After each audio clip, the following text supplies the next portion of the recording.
Sports Talk Chicago, Jon Zaghloul here with you. Appreciate everybody tuning in on this fine evening.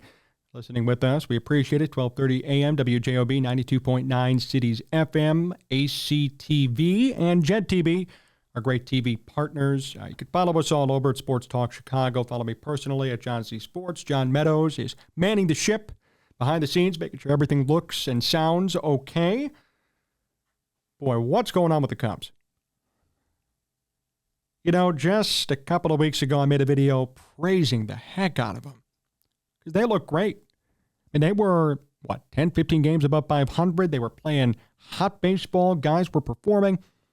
But for some reason, over the past couple of weeks, things have gotten pretty dicey pretty quickly. And it's a bit concerning. I made my video last week bashing the Cubs for their losing streak. I'm not going to sit here and kill them again, but I'm honestly concerned about where they stand moving forward. The Cubs, a couple of weeks ago, were pure locks for the playoffs, and they were 3 games out of the division lead from Milwaukee. They were right in the thick of it as things move forward. But as we sit here today, the Cubs are 79 and 72. Brewers have 85 wins, and they are not going to reach that division title.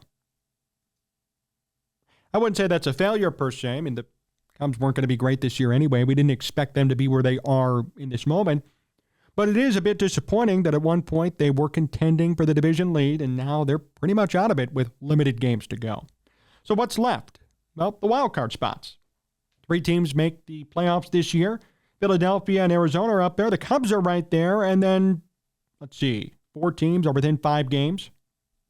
Miami's a half game back, and Cincinnati's 1.5 back. Even San Francisco, who's 500, is 3.5 back. What went wrong? What happened? And why are the Cubs collapsing at this sort of rate? Even their playoff odds are at 63%. A couple of weeks ago, they were at like 89, 90. This is a staunch and surprising and difficult collapse to see and deal with for this team. I didn't expect this to occur. Cubs are 3-7 in their last 10. They got their butts kicked out west at Colorado and Arizona. They beat the Pirates 14-1, but they've got to turn on the Jets and turn them on now. Or else they're going to miss the playoffs.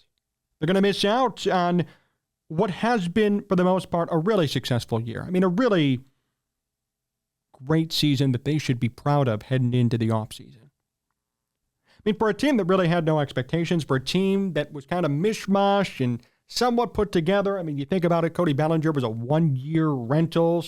Maybe he'll do well. Dansby Swanson, not Dylan Cease, the Cubs traded him. Dansby Swanson was a big signing that turned out great. Justin Steele was heavily relied upon. Ian Happ, maybe he'd do okay. I mean, even Mike Tuchman, even down to the road of Adbert Alzolay, who's turned into a great closer. All of these guys who are performing are really performing at some of their bests. And the Cubs are where they are because guys have gone above and beyond where they should be. They've gone above and beyond what their expectations were. And that's what I appreciate about them.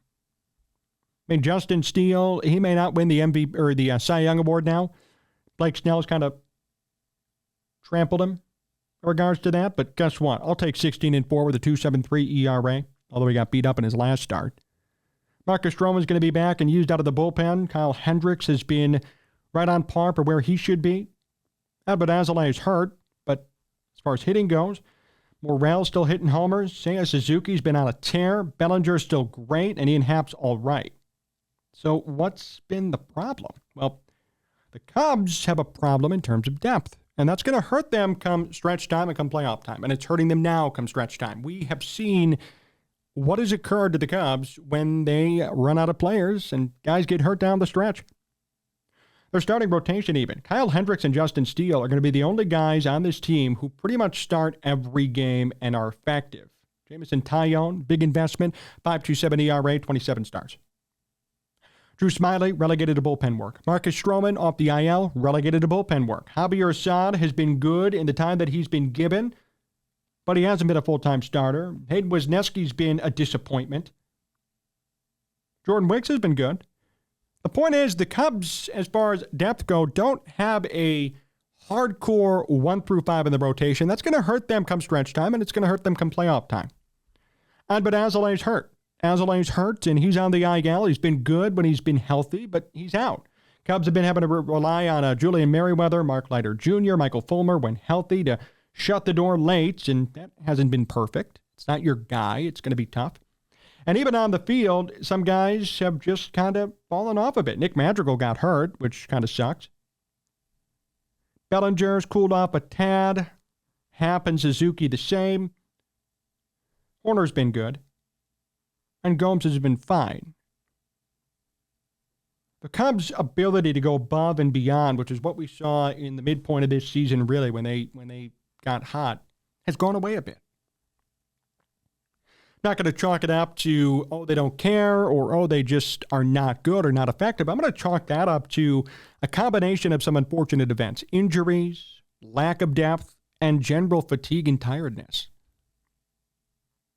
This is not an established dynasty or dynastic organization. This is not the Dodgers, who just have money to spend galore, have players everywhere, minors, majors. I mean, Jason Hayward's playing well with them. Where the hell was that here in Chicago?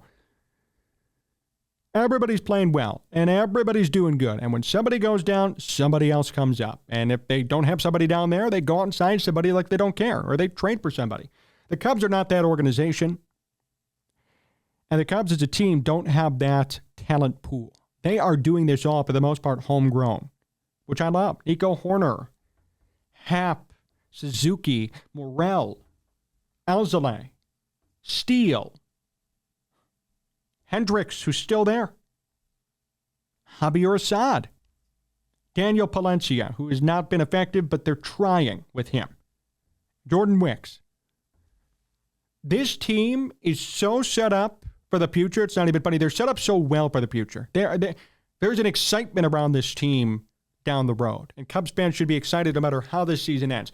They deserve to be blasted a bit if they really collapse, don't make the playoffs, and end maybe a game under 500 with where they were versus where they end. That's unfortunate. That would be sad. But overall, this team is so young, so new, mixed with a couple of big-time money guys, but mainly younger guys that they developed. There's a lot of growth potential for this team. There's a lot of stuff that could be coming for this team. And that's the part that gets me excited.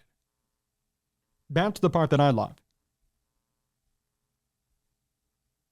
They've looked great this year for the most part, besides these past couple of weeks. And guys have outperformed what they were expected to do. I mean, Cody Bellinger, when he came in, was hitting a $190 last year. Nobody expected him to come in and be kind of back to his MVP self to an extent. Nobody expected Christopher Morel to kind of hop onto the scene and hit 23 homers in 99 games. That's a very hot bat when it comes to power. Nobody expected Nico Horner to continue his hitting, or Dansby Swanson to hit 21 homers and bring in 80 runs. And nobody, and really nobody, expected Justin Steele to be a runner-up for the Cy Young, and Edward Alzolay to come from the depths of being a bust to become the Cubs' full-time closer. I am especially proud of him because I bashed the hell out of him, deservedly so, for his lack of performance, his ineffectiveness in the starting rotation. He looks great. This is what he was born to do.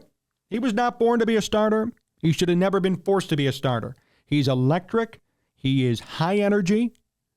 If you put him in the ninth inning, you're going to be ready for a great performance. You're going to be on the edge of your seat no matter what happens. Throws the ball with intensity, with speed, 100-plus miles per hour. And he's converted on 22 saves, and his ERA plus is 166. He is not a bad closer. The Cubs actually have a closer that they could build off of going into next year. They don't need to sign anybody. They have their guy here, and I hope they stay with him. Now, if they want to make a World Series run, and they kind of do the Aroldis Chapman thing, they bring somebody in mid-year and kind of relegate Hector Rondon, or a.k.a. now Albert Alzolay. Different story, but overall, I think Alzolay will do the Cubs the job that they need next year and beyond. There have been a lot of positives, a lot of things that have kind of come up that weren't expected, a lot of discoveries made this season that were not initially there, game one on paper, that have turned into pleasant surprises.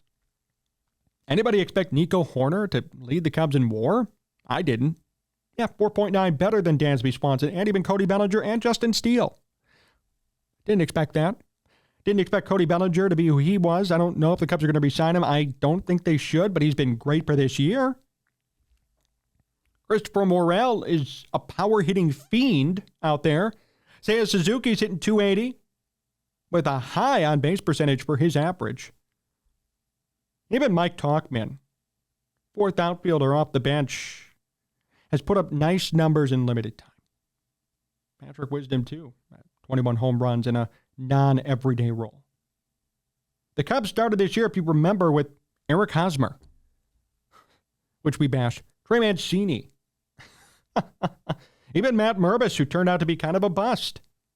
Michael Fulmer, who was the closer day one. Not anymore. He sucks in that role. A lot of guys who were penciled into specific positions are not there anymore, and this team is better. They're better because of that happening. Marcus Stroman's out of the bullpen now. Drew Smiley's out of the bullpen. Jordan Wicks, who many people hadn't heard of, came up and has done great in 5 starts. Javier Saad is going back into the rotation. There's been a lot of good work. There's been a lot of surprises. There have been some disappointments, too. But all in all, this team is set up for the future. I want them to make the playoffs just as much as the next person does. And if they don't make it, we are going to have to do a video. Sorry. We're going to have to do a video to bash them and a show to bash them because they were up 10 to 15 games above 500. Now they're just 7 or 8. And now they're only a half game up for that last spot. It would be a seismic collapse.